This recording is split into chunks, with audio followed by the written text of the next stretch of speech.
Hello friends, last lecture में हमने type conversion के बारे में पढ़ा। अभी इस लेक्चर में हम पढ़ेंगे ब्रांचिंग स्टेटमेंट। ब्रांचिंग का मतलब अगर कोई पर्टिकुलर कंडीशन की मदद से हमारा एग्जीक्यूशन चेंज होता है तो उसे बोलते हैं ब्रांचिंग। सबसे पहले देखेंगे डिसीजन मेकिंग। डिसीजन मेकिंग हम दो तरह के स्टेटमेंट से कर सकते हैं, एक इफ स्टेटमेंट और दूसरा स्विच स्टेटमेंट। यहाँ पर यूज़र की इनपुट वैल्यू की मदद से या तो कोई भी अरिथमेटिक ऑपरेशन की मदद से स्टेटमेंट यानी कि एग्जीक्यूशन जो होगा वो चेंज हो सकता है। जैसे कि अगर किसी भी वेरिएबल की वैल्यू 0 से ज़्यादा होती है तो वो पॉजिटिव है और अगर 0 से कम होती है तो वो नेगेटिव है। तो यहाँ पर जो पॉजिटिव या नेगेटिव है वो पर्टिकुलर किसी भी वेरिएबल की वैल्यू के ऊपर डिपेंड करता है। तो यहाँ पर जो कंट्रोल स्टेटमेंट्स यानी कि कंडीशनल स्टेटमेंट आपको जो दिए गए हैं वो है if statement, if else statement, nested if statement, else if ladder statement and switch statement. इसमें सबसे पहले देखते हैं इफ स्टेटमेंट। जैसे कि स्क्रीन के ऊपर आप देख सकते हैं इफ इनटू ब्रैकेट EXPR का मतलब होता है एक्सप्रेशन यानी कि कोई एक पर्टिकुलर कंडीशन। यहाँ पर आप ब्रैकेट में जो भी कंडीशन प्रोवाइड करेंगे उसके हिसाब से फ्लो ऑफ एग्जीक्यूशन चेंज होगा। इसको समझने के लिए एक एग्जांपल देखते हैं। तो अभी सिंपल इफ को समझने के लिए हम एक प्रोग्राम देखते हैं जिसमें मैं यहाँ पर एक वेरिएबल डिक्लेयर करता हूँ और उस वेरिएबल की वैल्यू मैं यूज़र के थ्रू एंटर कराता हूँ, लाइक एंटर वैल्यू ऑफ ए। मैं यहाँ पर वैल्यू ऑफ ए जो है उसको चेक करता हूँ कि वो पॉजिटिव है कि नेगेटिव। तो सबसे पहले इफ कंडीशन में मुझे यहाँ पर चेक करना है कि a ग्रेटर देन 0। इसका मतलब ये हुआ अगर a की वैल्यू 0 से ज़्यादा है तो मैं यहाँ पर लिखूँगा a इज़ पॉजिटिव नंबर। अगर हमने यहाँ पर एल्स पार्ट नहीं लिखा क्योंकि हम अभी सिंपल इफ देख रहे हैं, तो इसको रन करके अगर देखते हैं 5 तो हमें मिलेगा a इज़ पॉजिटिव नंबर।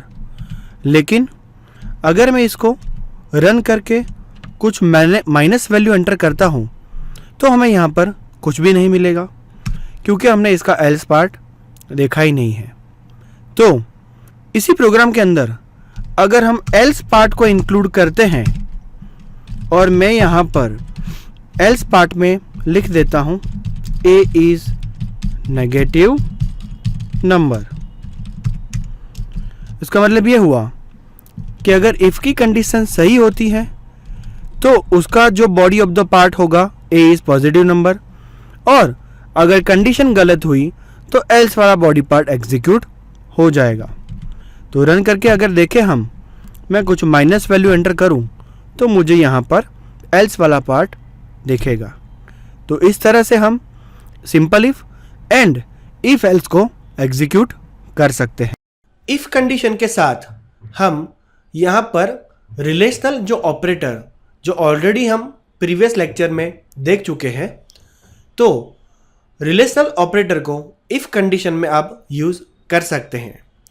जैसे कि सिंटेक्स में आप देख रहे हैं कि इफ कंडीशन 1 एम्परसन कंडीशन 2 एम्परसन कंडीशन 3, यानी कि कोई एक से ज़्यादा कंडीशन ट्रू होती है तब कोई स्टेटमेंट एग्जीक्यूट करना है तो आप यहाँ पर एम्परसन रिलेशनल ऑपरेटर यानी कि एंड ऑपरेटर का यूज़ कर सकते हैं।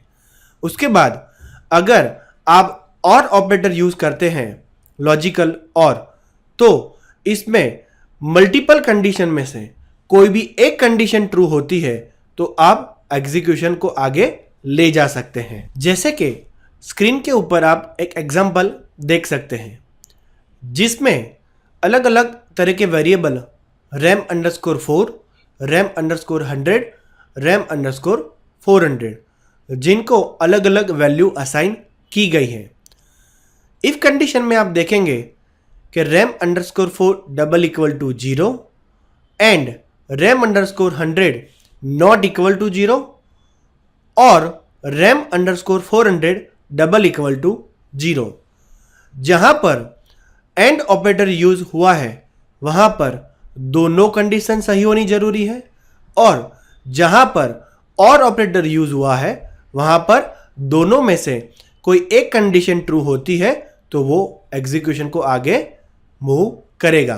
कंपाउंड स्टेटमेंट यानी कि रिलेशनल ऑपरेटर को प्रोग्राम में यानी कि इफ कंडीशन में किस तरह से यूज किया जाता है, इसके लिए एक प्रोग्राम देखते हैं। प्रोग्राम जो कि आप आपकी स्क्रीन के ऊपर देख सकते हैं। ये प्रोग्राम में हम एक यूज़र के थ्रू ईयर एंटर कराएंगे और वो एंटर किया हुआ ईयर लीप ईयर है कि नहीं वो हम कैलकुलेट करते हैं। तो इसके लिए हम सबसे पहले वेरिएबल लेंगे year, REM_4, REM_100 and REM_400। इसके बाद सबसे पहले यूज़र के पास से ईयर एंटर कराएंगे।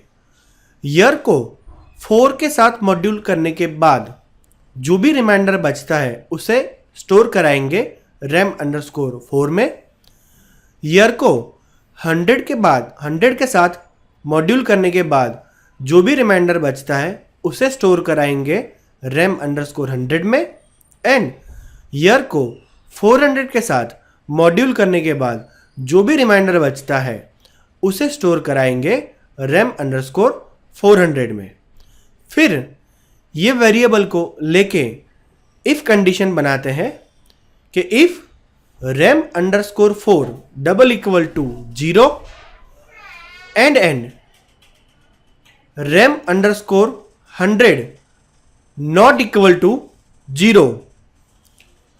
यहां पर एंड ऑपरेटर की मदद से अगर RAM_4 की वैल्यू 0 है तो और RAM_100 की वैल्यू 0 नहीं है तो इसके साथ और ऑपरेटर को यूज करके RAM_400 की वैल्यू अगर 0 है तो जो भी आउटपुट मिलेगा वो होगा लीप ईयर और अगर ये कंडीशन सेटिस्फाई नहीं होती है तो वो लीप ईयर नहीं होगा।